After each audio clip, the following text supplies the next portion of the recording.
them to prison, but we can hold them for more than a year if they're awaiting trial. Okay. But the city, you look at that as a very brief 48-hour stay. Now, you said that you can house prisoners up to 1 year in the county jail. What types of crimes are these prisoners committing that would allow them to stay in the jail? And hold that thought, Sheriff Pickell. We'll be right back.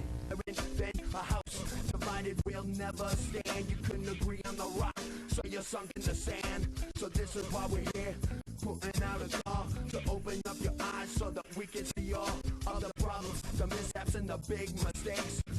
Corporate TV is a business, and like any business, there are three main components. There's a buyer, a seller, and a product. So who are the buyer and seller, and what is the product? When you sit down to watch a sitcom or football game on TV, the network you're watching isn't making their money from you.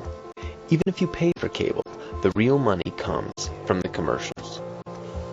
People in the media industry will tell you that their business is selling audiences to advertisers. So it's true that the television corporations are the sellers, but the buyers are advertisers, and the product that they're buying is you. What this means is that rather than making a unique show that focuses on the events and people from each individual community, shows are designed to appeal to as many people as possible, so they can be broadcast nationwide, allowing advertisers to reach the most viewers. The price of producing one program is paid for through this mass market approach.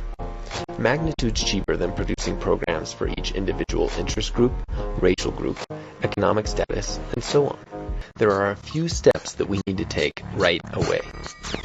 First, all content must be made digital. Digital broadcast servers are cheaper and easier to automate, removing your need for a programming director to load tapes, and making it possible to exchange shows via the web. 2. Creative Commons. Creative Commons allows us to get the message out while still protecting producers from being taken advantage of by commercial interests. 3. Everything needs to be web accessible. Once our public access stations are online, a whole new world is open that lets us put the power of the media in the hands of the people. 4. Rating and categorization. We need to let viewers watch, rate, tag, and categorize content on the web. But there's one last hurdle: the digital divide. Remember that access stations are in the business of providing technical equipment and skills to communities who have traditionally lacked those resources.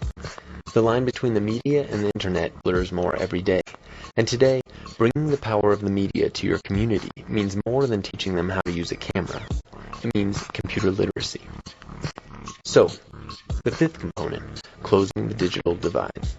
Computer and internet access and education must be at the forefront of the mission of every public access station.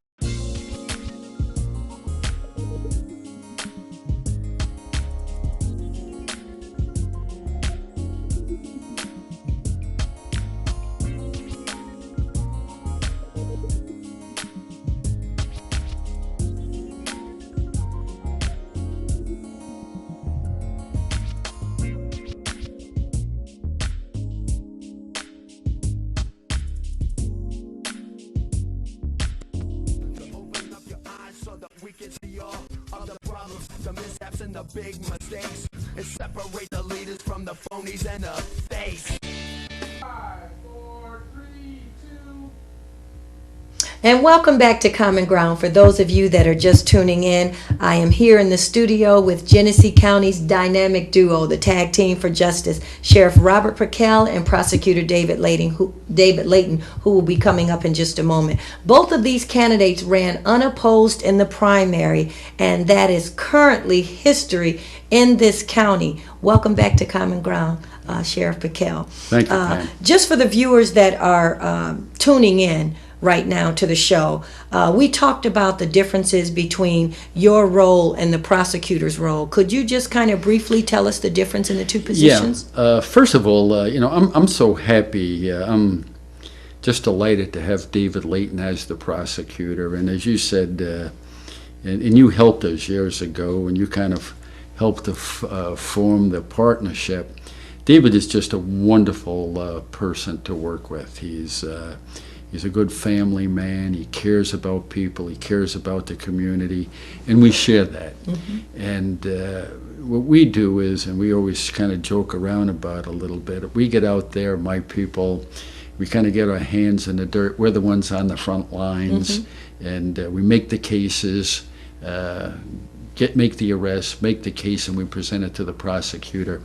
And the prosecutor, he'll determine the charge, and then they take it to court and they prosecute it in a court of law. It's like arrest and trial, Right. and the old TV series, or Law and Order that Right. people now see on TV. Right. So we do have our own dynamic duo in this county, Genesee County.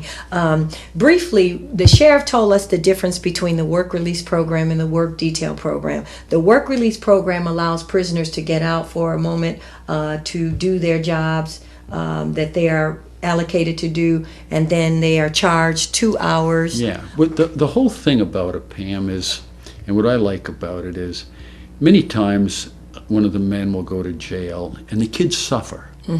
Dad's not making a paycheck and no money's Right. coming into the house. The family gets subsistence. Here, when they're in the jail, we let them go to work. If they're not a sex offender or they're not a violent criminal, we let them go to work, and they're paying taxes to the community. They're supporting their children and their families while they're in jail, and the kids aren't being displaced. It's a humane way to take care of business. Exactly. I wish that we had more jobs so that we could let more people out to do it. The work detail is a little bit different. They're sentenced to the work detail, and they're people that usually made a mistake. They're really not criminals like we think of a criminal. So it's an alternative to It's an going to jail. alternative to jail. Okay. And they're out cleaning up the community and helping people, our seniors, and doing work in our senior centers. And I just think it's a great program, and I like it because, everybody doesn't belong in jail. Now, Sheriff, we talked about the fact that these programs were, in your opinion, tools to help ease the jail overcrowding. Right. And there is talk about the possibility of expanding the Genesee County Jail, but right now, which you're in favor of that, but right now the timing is bad. How could the community help you, even with the deficit in the county? Is there anything that the constituents in the community could do to help you with this cause?